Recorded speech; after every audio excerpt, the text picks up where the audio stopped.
Hi എല്ലാവർക്കും നമസ്കാരം. പുതിയൊരു വീഡിയോയിലേക്ക് സ്വാഗതം. ബാങ്ക് ഓഫ് മഹാരാഷ്ട്രയുടെ പുതിയൊരു റിക്രൂട്ട്മെന്റ് നോട്ടിഫിക്കേഷൻ വന്നിട്ടുണ്ട്. നോട്ടിഫിക്കേഷന്റെ കംപ്ലീറ്റ് ഡീറ്റെയിൽസ് നോക്കാം. ആപ്ലിക്കേഷൻ സ്റ്റാർട്ട് ചെയ്യുന്നത് ജനുവരി 15, 2026, അവസാനിക്കുന്നത് ജനുവരി 25, 2026.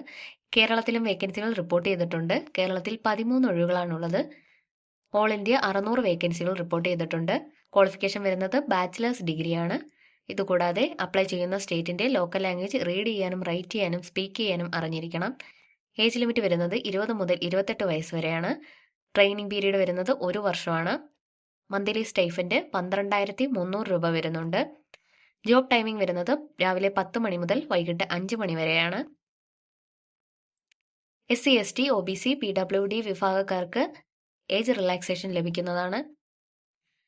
UR, EWS, OBC കാൻഡിഡേറ്റ്സിന് 150 രൂപയും GST ആണ് വരുന്നത്. SC, ST കാൻഡിഡേറ്റ്സിന് 100 രൂപയും GST ആണ് വരുന്നത്. PWD കാൻഡിഡേറ്റ്സിന് ഫീസ് ഇല്ല. ബാങ്ക് ഓഫ് മഹാരാഷ്ട്രയുടെ ഒഫീഷ്യൽ വെബ്സൈറ്റ് വഴിയാണ് അപ്ലൈ ചെയ്യേണ്ടത്. അപ്ലൈ ചെയ്യാനുള്ള ലാസ്റ്റ് ഡേറ്റ് 25 ജനുവരി 2026. താല്പര്യമുള്ള കാൻഡിഡേറ്റ്സ് അപ്ലൈ ചെയ്യുക. ഇതുപോലെയുള്ള ജോബ് അപ്ഡേറ്റ്സിനായി ചാനൽ ഇപ്പോൾ തന്നെ സബ്സ്ക്രൈബ് ചെയ്യൂ. മറ്റൊരു വീഡിയോയുമായി കാണുന്നത് വരെ നന്ദി.